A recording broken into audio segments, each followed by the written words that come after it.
잘 지내셨습니까? 오늘 예배당에 와서 이렇게 이것저것 하다가 우리 모친님도 들어오시고 자매님도 들어오시고 형제님도 들어오시는 모습을 보는데, 자매님들은 너무 이쁘고요, 형제님들은 너무 멋있더라고요. 근데 표정들이 참 밝더라고요. 우리가 마지못해서 드려야 되는 예배라면 참 힘들 텐데, 저희들도 제 아내하고 오면서 그 얘기를 했어요. 참 교회 가는 게 즐겁다고. 여러분도 그러세요? 예, 참 즐겁더라고요. 솔직히 얼마 전까지만 해도 안 즐거웠어요. 그런데 하나님께서 우리들의 마음을 바꿔주시고 또 참 감동시켜 주시니까 너무 좋은 거예요. 그래서 너무 이 한 분 한 분들이 소중하고, 얼굴에 정말 너무 환하게 웃으시니까 보는 제가 기분이 너무 좋아요. 그래서 이 모습이 하나님 앞에 우리 갈 때까지 쭉 이어졌으면 좋겠습니다. 오늘 제목은 제가 꿈꾸는 자 요셉이라고 이제 제목을 지었는데, 요셉은 꿈을 꾸고 나서요 정말 기분이 좋았을 것 같아요. 왜냐하면 야곱이 라헬이 죽고 난 다음에 요셉을 끌어안고 살았거든요. 채색 옷도 입혀이고 동생 형들보다 더 먹을 것도 잘 주고 챙기고, 또 요셉이 하는 짓이 형들의 미움을 살만해요. 형들이 뭐 조금만 잘못하면 아빠 형아가 이거 해가지고 몰래 했다? 막 이런 식으로 이제 이르니까 형들은 얼마나 화가 나겠어요. 저희 아이들이 옛날에 그랬거든요. 이제 동생이 형 잘못한 거나 오빠 잘못한 거 일러주면 저는 이제 큰애를 혼내잖아요. 그러면 또 저 없을 때 또 막 꿀밤도 주고 뭐라 하기도 했다 하더라고요. 아마 그렇지 않겠어요. 또 형이 10명이나 되니까 얼마나 그 일들이 심하겠어요. 아버지가 또 얼마나 편애를 하십니까? 요셉이 최고라 하면서. 그런데다가 어느 날 꿈을 꾸었어요. 꿈을 꾸었는데 곡식단이 일어나가지고 전부 자기한테 고개를 숙이는 거예요. 그리고 또 꿈을 꿨는데 이제는 해와 달과 별들이 또 자기한테 경의를 표하는 거예요. 그래, 기분이 참 좋은데, 여러분들이 이 꿈을 꿨다고 한번 생각해 보세요. 자, 형들이 나한테 경의를 표하는 건 이해가 돼요. 근데 아버지가 왜 나한테 경의를 표하지? 이제 이런 생각을 또 이제 품었을 것 같고, 이 꿈이 도대체 뭘까? 그리고 이 꿈이 언제 이루어지지? 막 이런 어떤 기대감이 있잖아요. 우리가 어떤 꿈을 꿨어요. 돼지 꿈을 꿨어요. 그러면 여러분 어디 가죠? 대부분 사람들이 다 로또를 갑니다. 그리고 아니면 자기한테 어떤 좋은 일이 기대감이 있잖아요. 꿈을 한 번도 꾼 것도 아니고 2번이나 꿨으니 요셉의 기대가 굉장히 컸을 것 같아요. 한 달 뒤에 될까? 아니면 1년? 1년은 너무 멀어.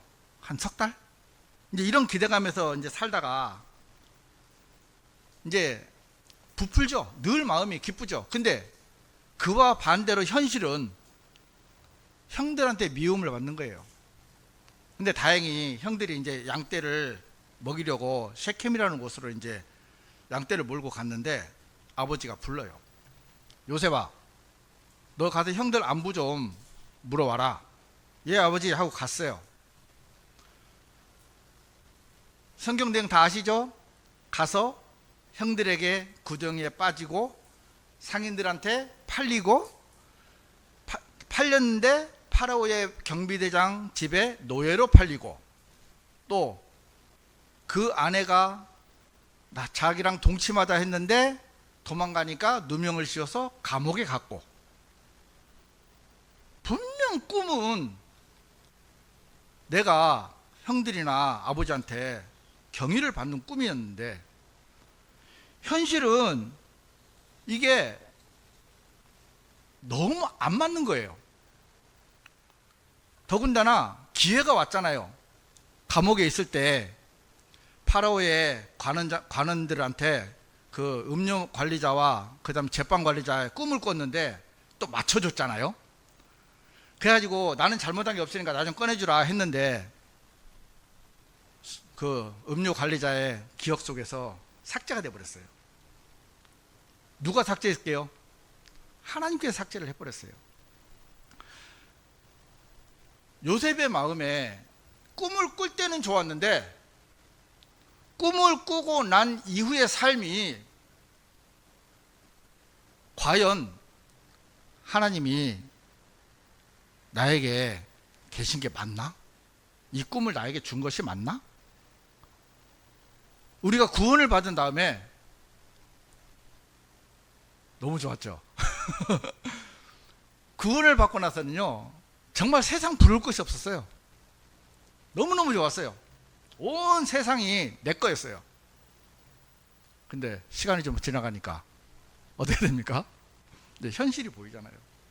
현실은 힘들고 어렵고 가난하고 주위 사람들한테 배척당하고, 어쩌면 요셉이 당했던 그 삶하고 우리가 구원받은 이후에 걸어가는 삶하고 똑같은 어떤 그런 기분이 들어서 이 사람들, 이제 요셉의 마음에 또 우리 마음에도 하나님이 계신가?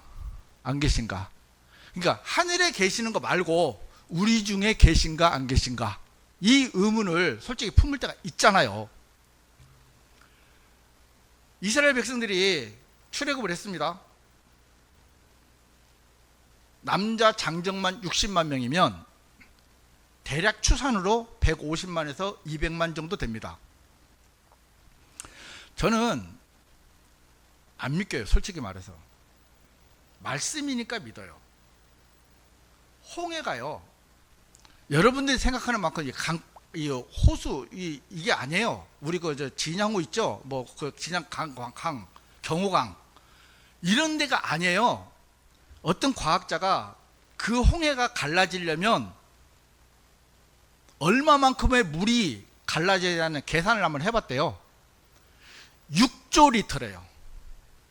6조 리터가 옮겨져야 200만 명이 되는 사람이 하룻밤에 건널 수가 있대요.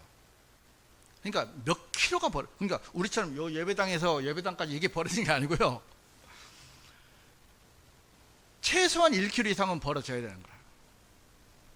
그래서 내린 과학자들의 결론은 이거는 홍해로 걷는 게 아니다.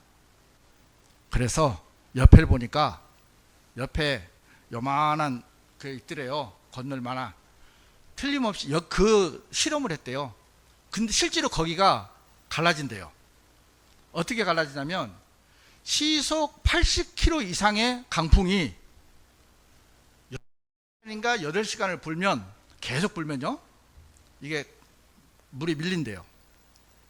그래서 일로 갔겠다 이렇게 추정을 하더라고요. 그런데 그 홍해를 가려는 걸 봤잖아요. 그리고 200만 명이 한 사람도 여기 다쳤다는 얘기가 없거든요. 갔어요. 마른 땅을 밟고 갔다 했고. 그리고 이집트 병거들이 거기에 전부 수장되는 걸 다 봤습니다. 얼마나 좋았어요. 여러분 출애굽기 지나면 홍해나 뭐 미리암이 춤추고 난리 났잖아요. 그러고 나서 바로 며칠 있다가 빵이 없다고, 그 다음에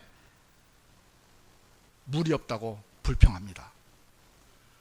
출애굽기 17장 1절부터 7절까지 이 말씀이 있는데 제가 뒤에만 한번 읽어볼게요. 이에 주께서 모세에게 이같이 말씀하셨느니라. 백성 앞으로 지나가되 이스라엘 장로들을 너와 함께 데리고 가라. 그리고 너는 네가 강을 칠 때 사용하던 내 손에 있는 너의 막대기를 들고 갈지니라. 보라, 내가 거기 호렙에 있는 반석 위에서 너의 앞에 서겠으니 너는 그 반석을 칠지니라. 그리하면 그것에서 물이 나와 백성이 마실 수 있으리라. 그러자 모세가 이스라엘 장로들의 목전에서 그렇게 하였더라.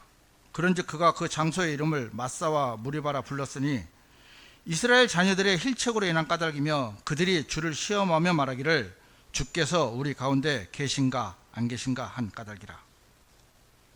불과 출애굽을 한 지 2달도 채 되지 않은 그런 상태에서 이 일이 발생했는데 그 2달을 못 넘기더라고요. 이미 그 전에 또 한 번 일이 있었잖아요. 저는 이 모습을 보면서 참 우리하고 너무 똑같은 거예요. 하나님을 믿는다고 하면서도 우리는 지금 사는 이 형편에 너무 많이 우리는 매여져 있는 것을 봅니다. 사람들은 그럽니다. 야, 교회 다니니까 니들이 가난하게 살지. 니네 교회에서 헌금도 내야 된다며. 뭣도 해야 된다며. 니네 개인 시간도 없다며. 이런저런 이유를 대면서 비아냥거리고 하는 것에 대해서 우리는 때로는 그것을 그대로 받아들일 때가 있어요. 근데 맨 처음 이스라엘 백성들이 출애굽을 막 했을 때는 정말 기분이 좋았을 것 같아요. 왜냐하면 아까도 얘기했던 것처럼 홍해를 지났죠. 반석에서 물이 나왔죠. 하늘에서 만나가 내리죠. 낮에는 구름기둥과 밤에는 불기둥으로 인도하시는 그 하나님을 그들은 경험을 했기 때문에, 그리고 또 하나가 뭐냐면 곧 가나안 땅에 들어가서 젖과 꿀이 흐르는 그 땅에 들어갈 거라는 소망을 가지고 그들은 갔어요. 근데 그들이 가나안 정탐을 하고 나서 불평을 하고 난 다음에는 하나님께서는 아주 혹독하게 광야 40년 길로 되돌려 버립니다. 꿈에 부풀어 있었던, 그러면 그들은 가나안을 정탐했을 때 그냥 믿음으로 들어갔으면 모든 게 해결되는 거였어요. 근데 그들에게 하나 없는 게 뭐였냐면 믿음이었어요. 무엇을? 하나님을 믿는 믿음. 눈앞에 보이는 형편, 거인들이 살고 어마어마한, 우리는 도저히 그곳에 들어갈 수 없다는 현실을 너무 직설적으로 봐버린 거예요. 눈앞이 캄캄한 거예요. 아무리 하나님이지만 이건 안 되겠다. 홍해를 가르고 반석에서 물을 내고 낮에는 구름기둥과 불기둥으로 밤에는 불기둥으로 해도 저 거인들은 못 이길 거야.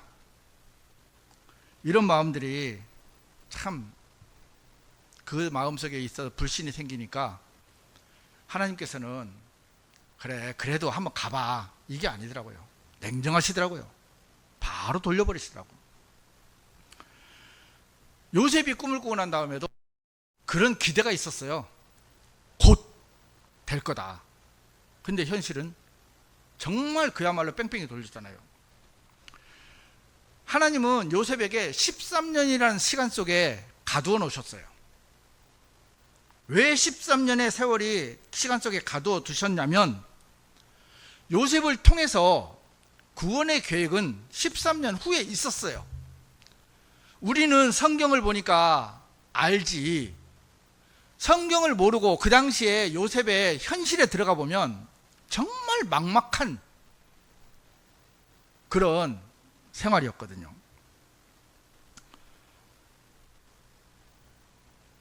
여러분이나 저나 때로는 하나님께서 우리에게 어떤 시간 속에 가두어 두실 때가 있다는 것을 제가 이 성경을 보면서 알게 됐습니다. 요셉은 그때 감옥에서 나가면 안 되는 거예요.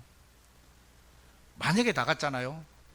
지금처럼 휴대폰도 있는 것도 아니고 휴대폰에 어플 깔고 위치 추적 까는 것도 아니고, 나가면 자기가 어디 갔겠어요? 바로 야곱한테 가버릴 거 아니에요. 이집트 파라오가 꿈을 꿨는데 해석이 안 되면 그냥 막연하게 있다가 망하면 중요한 거는 이스라엘 백성들도 망하는 거예요. 요셉은 힘들고 어렵고 괴로웠지만 하나님의 계획 속에는 요셉이 치료자가 돼야 되는 거예요. 그렇지 않으면 그 꿈 자체가 의미가 없어지는 거거든. 저는요, 아까 요셉은 13년이잖아요. 저는 3년이라는 시간 속에 갇혔습니다. 여러분들은 몇 년의 시간에 거쳤는지 아니면 하루에 거쳤는지 1년에 거쳤는지 모르겠지만 저는 3년이라는 시간 속에 지금 갇혀져 있습니다. 이건 제가 나오고 싶다고 나오는 게 아니에요. 원래는요, 저는 이렇게 살고 싶지 않았어요. 이제 깨놓고 얘기할게요. 그냥 돈 좀 잘 벌어서, 예를 들어서 제가 그렇게 돈을 많이 벌어서 이 진주교회에 왔으면, 목사님 차가 별로 안 좋았잖아요. 그냥 목사님 차도 좀 바꿔주고, 보니까 교회 방송 장비가 별로 안 좋네. 그래, 한 1,000만 원 2,000만 원 들어가고 방송 장비 좀 바꿔주고, 그래, 누가 뭐 취직이 안 되나? 취직 시켜줄까? 예를 들어서 그러니까 누구에겐가는 이렇게 도움이 되고 싶은 사람이었어요. 그리고 좋은 차를 하나 사서 제 아내하고 캠핑카 좋은 거 사갖고 전국을 이제 다니면서 제 아이들하고 제 아이들의 아이들하고 행복한 시간을 보내는 게 제 꿈이었습니다. 그런데 가고 있었어요. 우리 보면 이렇게 차가 쭉 가다 보면 옆에서 팡 치잖아요. 그럼 방향이 어떻게 됩니까? 차 꺾이죠. 하나님이 저를 한번 팍 치니까 옆으로 탁 꺾이더라고요. 이게 저는 제 나름대로의 좋은 꿈이었어요. 그리고 교회에서, 저는 예전부터 이제 교회에서 제가 안 해본 게 없어요. 부인회장은 안 해봤습니다. 제가 여자가 아니라서. 주일학교, 학생회, 그 다음에 청년회, 장년회, 재정, 하여튼 안 해본 게 없어요. 하다못해 출판사의 총무, 교회 안에서 일어날 수 있는 일은 목사 직분 빼고 다 해봤어요. 그래서 하기가 싫었어요. 왜? 그것을 하면 얼마나 힘든지를 아니까. 제가 처음에 창원에 왔을 때 어느 분이 저한테 중간관리자를 해달라고 하더라고요. 제가 중간관리자를 참 오래 했는데 그 자리가 얼마나 힘든지 아니까 못하겠다, 나는 그냥 말단에서 일할란다 해가지고 저는 지금도 이제 일을 하고 있는데, 그만큼 그 위치가 쉽지 않은 곳이거든요. 이제 얼마 전에 저희 큰딸이 이제 둘째 임신을 했어요. 그래서 제가 그랬어요. 이제는 토요일날 내가 시간이 좀 나니까, 그리고 일요일날 오후에 우리가 해서 일부에만 제가 들고 갔잖아요. 그래, 토요일날 하고 일요일날 오후에는 내가 우리 은우 봐줄게. 제 손자 이름이 은우거든요. 옛날에 강영재님 손자도 은우였거든요. 이름이 똑같아요. 봐줄게 했는데 지금은 토요일이 제일 바쁜 날이 되어버렸습니다. 여러분은 어디에 갇혀 있으신지 한번 물어보고 싶어요. 저나 여러분이 믿음으로 살아가지 못하는 이유가 뭘까? 어떤 것을 가두어 놨기에, 어떤 것을 우리가 꼭 붙잡고 있기에 하나님을 향한 믿음의 경주를 하지 못하는 걸까?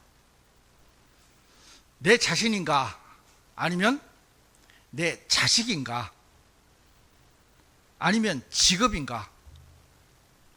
그것도 아니면 아내, 아니면 남편인가?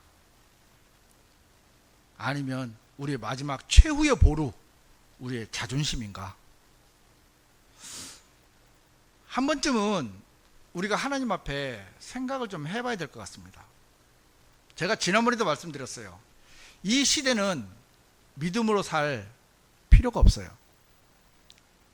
필요성을 못 느끼는 시대예요. 구태여 믿음으로 안 살아도 돼요. 얘기했죠? 없으면 나라에서 준다고요. 최소한의 생계를 유지를 시켜주기 때문에 우리는 구태여 하나님 앞에 무릎을 꿇을 필요가 점점 더 없어지는 거예요. 이게 결코 좋은 게 아니라는 것을 제가 근간에 참 뼈저리게 느끼고 있습니다. 히브리서 11장 1절에 보면 이제 믿음은 소망되는 것들의 실체요 보이지 않는 것들의 증명이라 했어요. 믿음은 보이질 않습니다. 그렇기 때문에 더 우리가 믿음으로 살 필요성도 못 느끼고 구태여 믿음으로 살아야 될 필요도 못 느끼는 것 같아요. 또 얼마든지 지금 교회 생활이나 사회생활을 해도 구태여 내가 하나님 이것 좀 해결 안 해주시면 안 됩니다라고 정말 간절하게 기도를 하는 분들이 얼마나 되는지. 히브리서 11장은 믿음의 장입니다. 우리 한번 오늘 돌아가셔서 다 같이 한번 히브리서 11장을 한번 정독을 한번 해보시면 참 좋겠습니다. 히브리서 12장 1절부터 2절에는 이런 이유로 우리도 이처럼 커다란 구름 같은 증인들로 둘러싸여 있으니 우리가 모든 무거운 것마다 벗어버리고 너무 쉽게 우리를 애워싸는 죄를 벗어버리자. 그리고 우리 앞에 놓인 경주를 우리가 인내로 달려가며 우리 믿음의 창시자이자 완성자이신 예수님을 바라보자. 그분께서는 자신 앞에 놓인 즐거움을 위하여 수치를 멸시하시며 십자가를 견디셨고 하나님의 보좌 오른편에 앉게 되셨느니라. 제가 저를 비롯해서 이제 여기 계신 분들이 본인이 부모님이나 가족 아니면 아내 아니면 남편 아니면 아이들 아니면 여러분들 아는 분들, 이 분들에게 여러분은 어떤 사람이 되고 싶으세요? 좀 괜찮은 사람으로 보이고 싶지 않으세요? 괜찮은 사람으로. 이 괜찮은 사람이란 말이 오해를 하시는 게 오해인데 굉장히 좋은 말입니다. 나쁜 말이 아니고 우리가 그러잖아요. 저 사람 참 괜찮아. 이 말은 참 칭찬이에요. 여러분들이 제가 예를 들어 형제님 앞에서 괜찮은 사람으로 보인다면 참 좋겠죠. 제 아내가 저에게 괜찮은 사람으로 보면 참 좋겠죠. 저 역시 마찬가지겠지만. 그런데 우리는 하나님 앞에 정말 괜찮은 사람으로 우리가 지금 보여지고 있는지, 지금 이 순간에 사람들 앞에서는 괜찮은 사람으로 보여줄 수 있어요. 왜? 그 사람이 나타난 모습으로만 보면 되니까. 하지만 우리가 하나님 앞에서는 우리가 정말 괜찮은 사람으로 남고 싶으면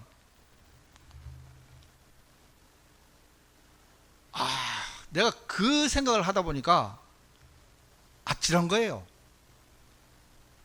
내가 사람이나 저는 제 아내가 참 괜찮은 사람입니다. 자랑할 만합니다. 근데 저는 제가 볼 때 제 아내에게 괜찮지 않아요. 왜냐하면 내 스스로 나를 아니까. 내가 나를 정확하게 알고 있으면 눈에 보이는 사람에게도 내가 괜찮은 사람인지 괜찮지 않은 사람인지를 정확하게 판단할 수가 있어요. 그런데 우리가 사람들 앞에서는 그렇게 신경을 많이 써요. 정작 하나님 앞에서 내가 괜찮은 사람으로 보여지는지 안 보여지는지는 뭐랄까요, 생각하지 않고 지나갈 때가 참 많다는 겁니다. 괜찮은 사람이라면 우리가 사람들 앞에서 인정받는 건 좋잖아요. 나쁜 게 아니에요. 사람들 앞에 인정받는 거 나쁜 거 아니에요. 그리스도인들이 사람들 앞에 인정받아야 돼요. 그렇지만 정말 내 속을 다 들여다보시는 하나님 앞에 내가 괜찮은 사람으로 보여지고 있느냐, 이거는 우리가 한번 스스로, 제가 여러분들은 모르잖아요. 여러분들 속을 모르잖아요. 여러분들이 하나님 앞에 가서 물어보세요. 우리는 지금까지도 어떤 개개인의 문제들이나 아니면 내가 꼭 쥐고 있어야 되는 이런 것들 때문에 하나님 앞에 나가지 못하고, 또 나가더라도 믿음으로 살지 못하는 그런 것들이 참 많이 있는 것을 봅니다. 야곱은 요셉을 잃고 나서요, 그가 손에 꽉 쥐고 있었던 것은 베냐민이었습니다. 요셉의 동생. 얘만큼은 내가 놓으면 안 되겠다. 야곱이 후회를 했을 거예요. 내가 왜 형들에게 요셉을 보냈을까? 얼마나 한탄했겠어요. 정말 매일매일 상심 속에 보내는데 옆에 베냐민이 있는 거라. 얘마저 내가 놓아버리면 나는 죽는다. 얘마저 놓아버리면 진짜 목숨보다 더 소중하게 지켰을 것 같아요. 그런데 요셉을 만나려면 베냐민을 놔야 돼요. 야곱은 베냐민을 놓으면 죽는 줄 알았어요. 근데 그 입에서 나온 한마디가요, 야곱만 살리고 그 형제들만 살린 게 아니고 먼 미래를 보면 이스라엘 민족 전체를 살리는 믿음이었어요. 창세기 43장 14절 한번 우리 같이 한번 읽어보겠습니다. 창세기 43장 14절.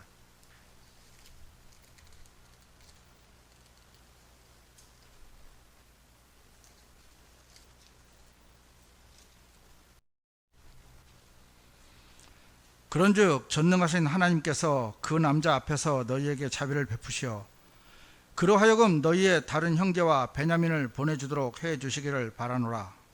만일 내가 내 자식들을 잃으면 내가 이르리로다. 우리 다 같이 한번 읽어보겠습니다.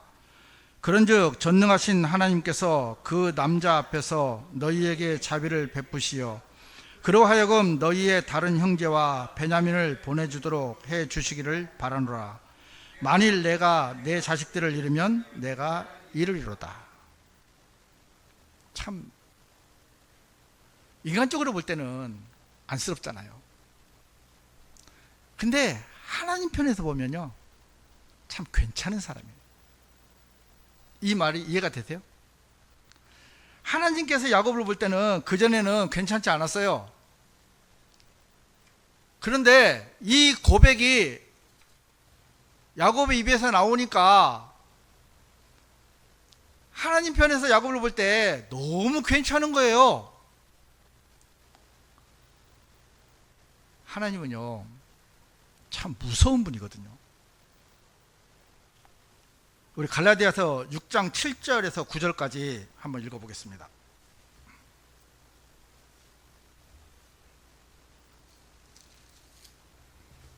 갈라디아서 6장 7절에서 9절까지 우리 다 같이 읽어보겠습니다.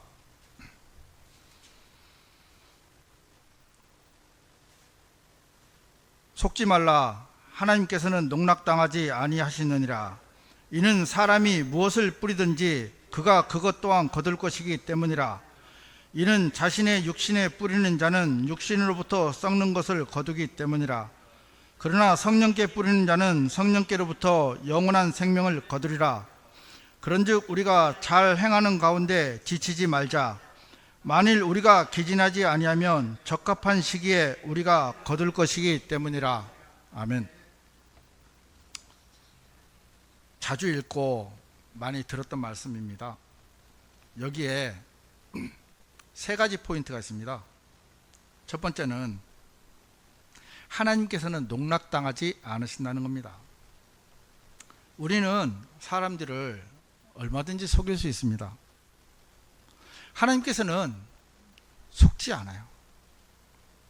제가 여기서요, 여러분 믿음으로 삽시다. 아멘 하십시오. 믿음으로 삽시다. 예, 크게 하십시오. 그 다음에 여러분 믿음을 경험합시다. 이렇게 외쳐요. 그런데 저는 믿음으로 안 살아요. 그러면 외형적으로 볼 때는 제가 괜찮은 사람이죠. 근데 하나님께서 볼 때는 저는 괜찮지 않은 사람이에요. 물론 이렇게 말을 했는데 그 중에 그걸 믿음으로 받아들여서 믿음으로 사시는 분도 계실 거예요. 그런데 정작 나는 하나님 앞에서 괜찮지 않은 사람인 거예요. 믿음으로 사는 사람이 아닌 거예요. 하나님은 속지 않는다는 겁니다. 저는 이걸 보면서요, 우리가 한 나라의 왕이 얼마나 중요한지 여러분 구약시대에 봤잖아요. 왕이 하나님을 섬기면 백성이 하나님을 섬기고, 왕이 하나님을 섬기지 않으면 백성은 여지없이 타락해버립니다.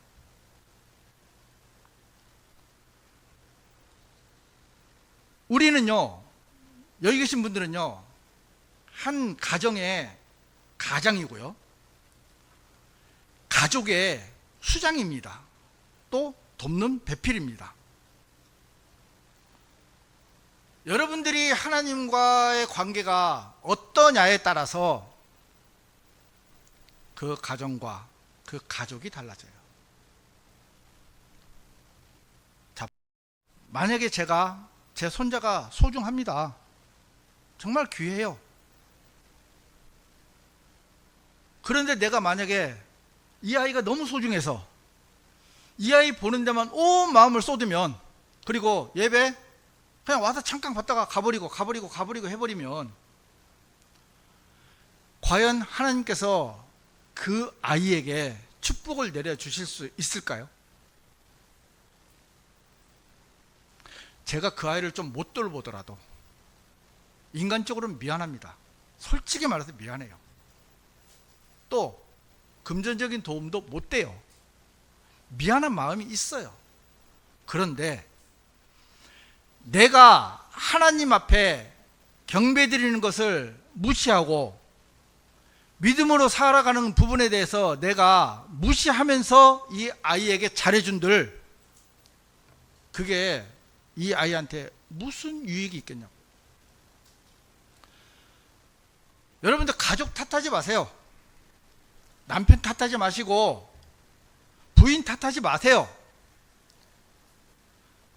우리가 하나님 앞에 온전한 마음으로 믿음으로 살아가지 않으면, 아무리 우리가 외형적으로 바리새인처럼 나는 저 세리와 같지 아니함을 감사하나이다 하고 기도한다 한들, 세리가 하나님 앞에 괜찮은 사람으로 인정받고 내려갔어요. 우리는 많은 일들이 우리 앞에 있습니다. 하루 바쁘죠. 진짜 여기 안 바쁘신 분이 없잖아요. 다 바쁘십니다. 그런데 우리가 그 모든 것을 하면서 우리의 중심이 이제는 좀 고정을 시켜야 되지 않겠나.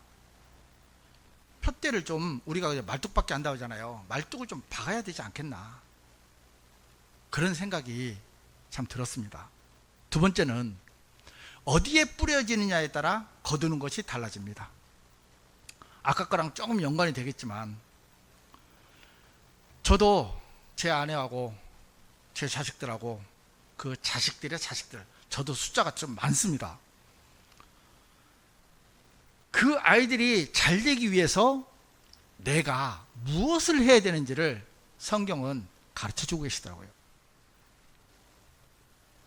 마태복음 6장 33절 말씀에 오직 너희는 먼저 하나님의 왕국과 그분의 의를 구하라. 그리하면 이 모든 것들이 너에게 더해지리라. 우리는 뒤에 거를 요구해요. 앞에 거는 일단 좀 패스, 좀 대충 넘어가고 싶은 거예요. 근데 하나님께서 분명하게 요구하시는 건 뭐냐면, 너희는 먼저 하나님의 왕국과 그의 의를, 그분의 의를 구하라. 구하면 줄게. 저는 하나님께서 손해보게 하지 않으신다는 믿음이 있어요. 제가 오래전에 중국 전도여행을 가야 되는데 그때 제 월급이 15만 원인가 됐습니다.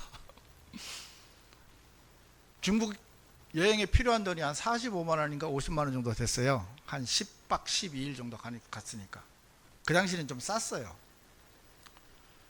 근데 이제 있는 돈 없는 돈 다 끌어모으니까 대충 그 돈이 되는데 어느 날 성경을 보니까 네가 가진 거 다 주님께 드려라 하더라고.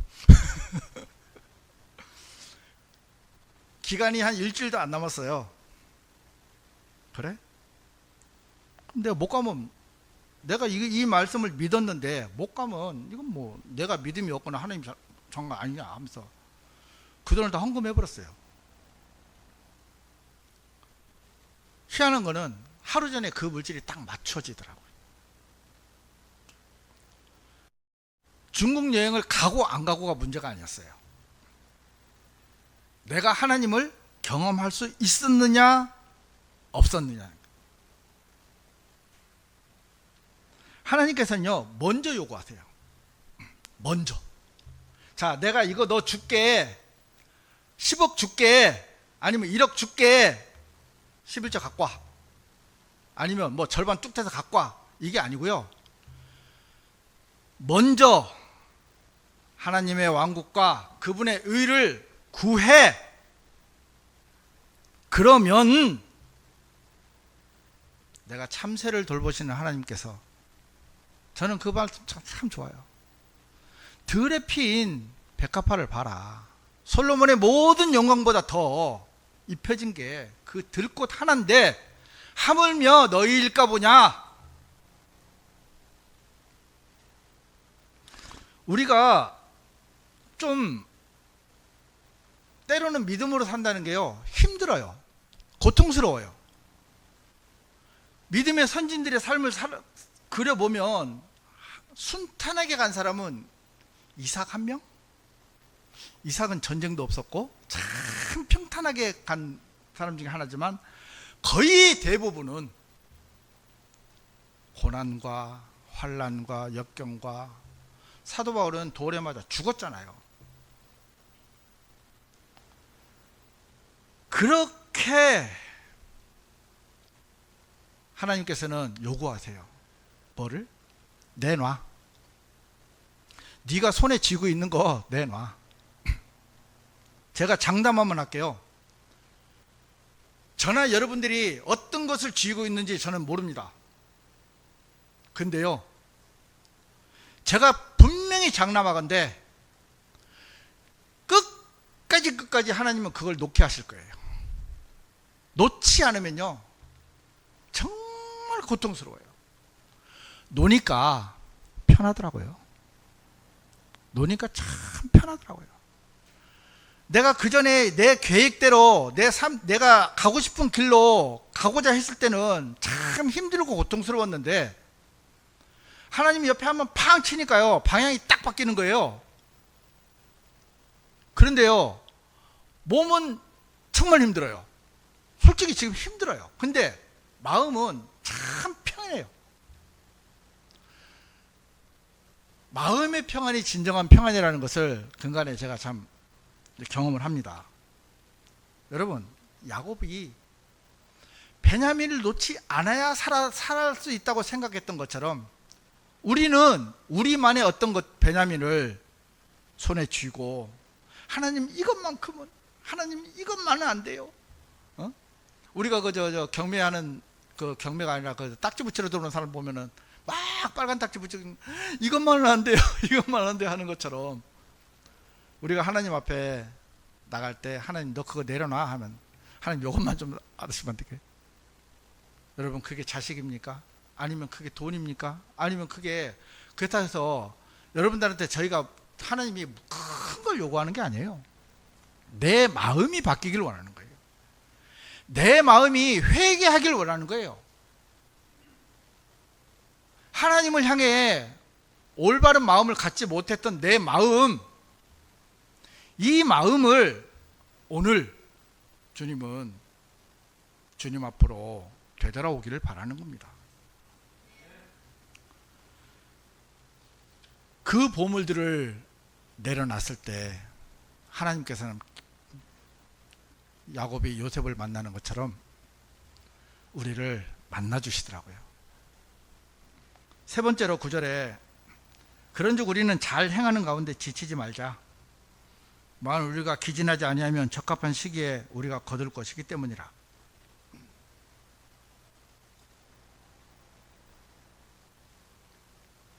우리는 지치지 말아야 합니다. 제가 오늘 제 아내한테 당신 여기 똑바로 봐. 그리고 나서 내가 가서 설명할 거야. 기억해놔 했어요. 여러분 마라톤이요 42.195km입니다. 하만 휴게소에 있거든요. 창원에서 오다 보면 거기서부터 이 교회까지가 거의 42km더라고요. 그러니까 거기서부터 뛰어와서 우리 교회까지 오는 게 거의 마라톤 코스예요. 제가 계산해 보니까 정확하게 맞아 떨어지더라고요. 굉장히 멀죠.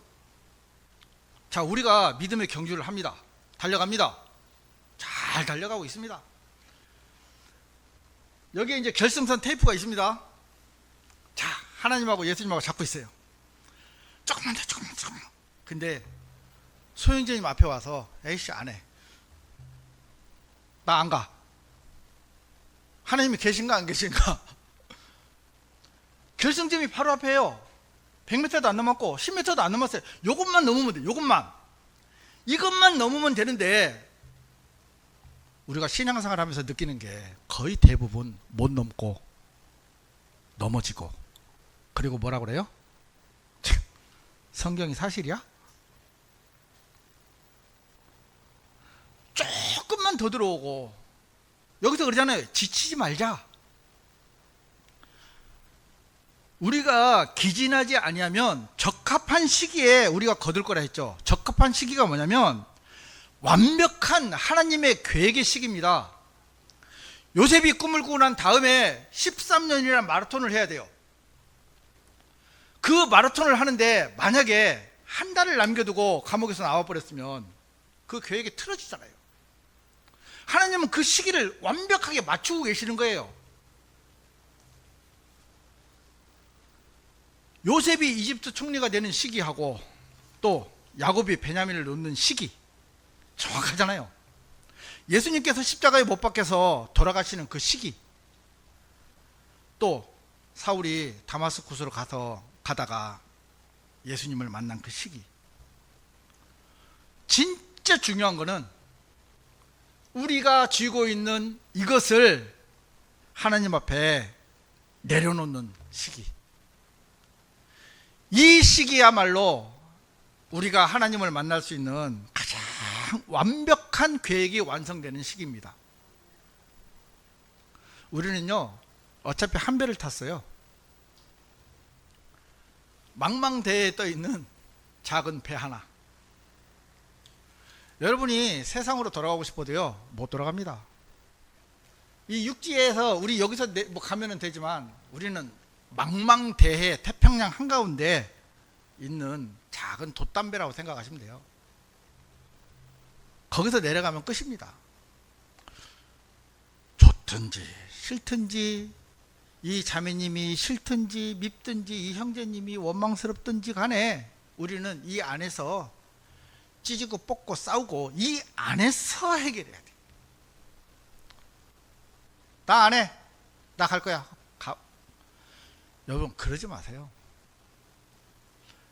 하나님은요 우리를요 세상에서 환영받게 해두질 않았어요. 가령 제가 대한민국이 싫어서 월북을 했습니다. 월북을 하면 처음에는요 정말 호화스러운 대접을 받아요. 세상의 온갖 것들을 다 주면서 그렇게 좋고 이제 정보를 빼내기 위해서. 그 다음에 어디로 가요? 아우지 탄광으로 갑니다. 세상에 가면 즐거운 것 같죠? 아니에요. 우리가 진짜 마음속에서 웃을 수 있는 웃음은요 저는 언제 느끼냐면 이 설교 준비를 할 때. 설교 준비할 때 뭘 느끼냐면은 이 말씀이었구나. 저요 제 컴퓨터에요 성경 강의 자료요 어마어마하게 있습니다. 근데 제가 아직 그걸 할 수 있는 능력이 안 돼요. 그런데 매주 1시간 1시간 이렇게 말씀을 준비하다 보면 제가 지금 와서 여기서 외치잖아요. 실제로 제가 외치는 거는 여러분들에게 외치는 게 아니고 저한테 하는 얘기예요. 내가 그동안 믿음으로 살지 못했고, 내가 쥐고 있었고, 내가 지쳤고, 내가 그러지 못했다는 것들을 하나님이 말씀을 통해서 보여주시니까 단지 제가 이 자리에 서 있기 때문에 이렇게 얘기할 수밖에 없는 거예요. 바다를 주관하시는 하나님께서는요, 풍랑이 일고 바람이 불어도 요동하지 않으세요. 편안하게 주무시더라고. 오히려 제자들이 깨워요. 우리가 죽게 된 것을 모르십니까? 그러니까 딱 일어나서 뭐라 하시랍니까? 잠잠해라. 한마디면 끝이더라고요. 우리 마음속에 평화가 언제 찾아옵니까? 우리 마음속에 쉼이 언제 들어옵니까? 말씀이, 예수 그리스도의 한 말씀이 우리 속에 들어올 때 우리는 잠잠해지고 세상에서 누릴 수 없는 평안이 우리를 지배하더라고요. 고린도전서 8장 3절을 우리 한번 찾아보겠습니다.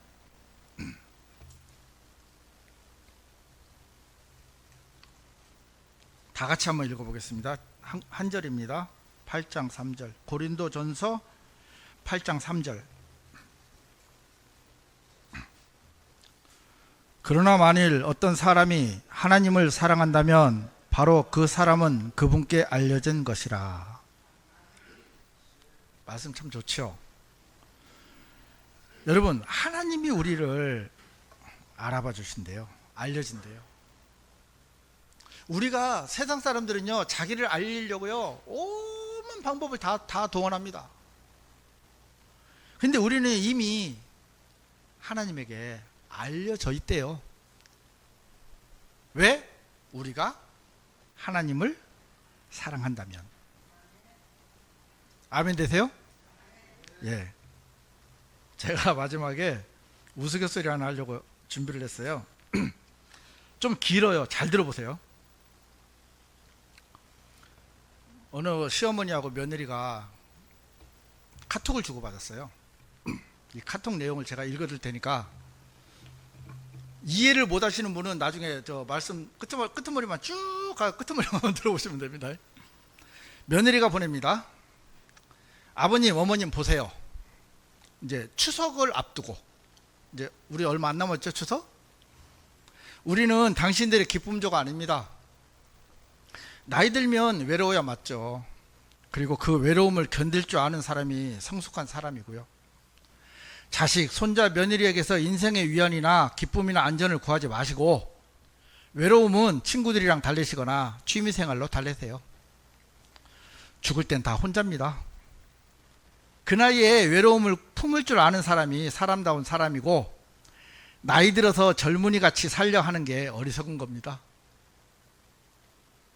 마음만은 청춘이고 어쩌고 이런 어리석은 말씀 좀 하지 마세요.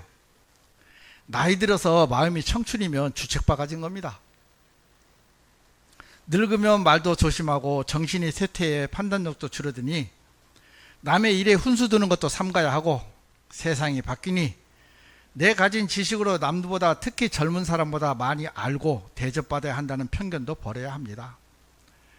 나이 든다는 건 나이라는 권력이 생긴다는 게 아니라 자기 삶이 소멸해 간다는 걸 깨닫고 혼자 조용히 물러나는 법을 배우는 과정임을 알아야 합니다.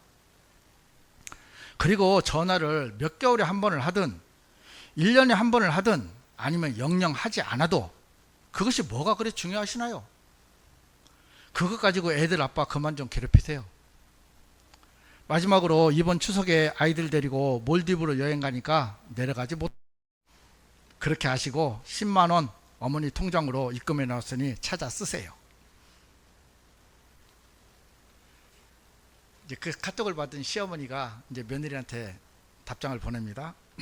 고맙다 며느라, 형편도 어려울 텐데 이렇게 큰 돈 10만 원씩이나 보내주고, 이번 추석에 내려오면 선산 판 거 90억 하고 요 앞에 도로 난다고 토지 보상받은 60억 합해서 삼남매에게 나누어 줄랬더니 바쁘면 할 수 없지 뭐 어쩌겠냐. 둘째하고 막내딸에게 반반씩 갈라주고 말란다.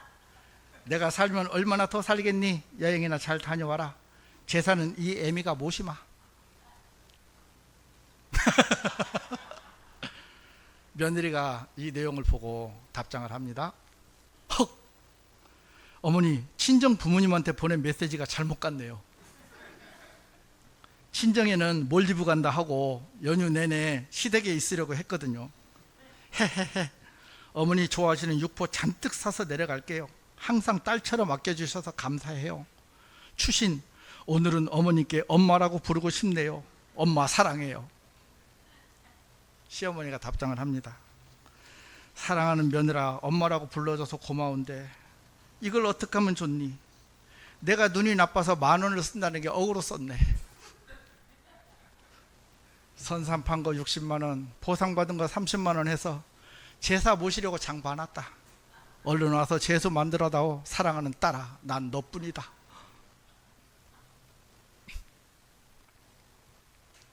이게 실제 사연인지 누가 지어낸 얘기인지 모르겠지만 이 며느리의 모습이 바로 오늘 우리가 하나님 앞에 살아가는 모습인 것 같더라고요. 여러분이 사랑하는 사람 앞에서 괜찮은 사람이고 싶잖아요. 그 마음 그대로 이제는 하나님 앞에 우리가 괜찮은 사람으로 서 있고, 하나님께는 우리가 알려진 사람이면 더 이상 뭐가 필요하겠습니까? 여러분, 하나님께서 제 이름을 기억하신대요. 이성훈이 이 석자 이름을 기억하고 알고 계신데요. 그거면 된 거 아닙니까? 손형우라는 이름을 하나님께서 알고 계신데요. 뭐가 더 필요합니까? 세상을 창조하신 하나님께서 우리 이름 석자를 기억하고 계신다는 이 이유 하나만으로도 우리는 평생을 감사하고 기뻐하면서 살아갈 수 있는데, 사탄은 그 기쁨을 또 빼앗아가려고.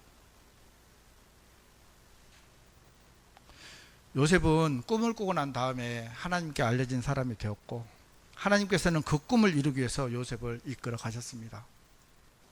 우리를 구원하신 하나님께서는요, 우리에게 계획을 갖고 계시고 그 계획을 이루시고 마침내는 영원한 하늘나라까지 안전하게 옮겨주시기 위해서 모든 것을 이루고 계십니다. 세상에서 이보다 더 행복한 사람이 있을까요? 말씀을 마치겠습니다.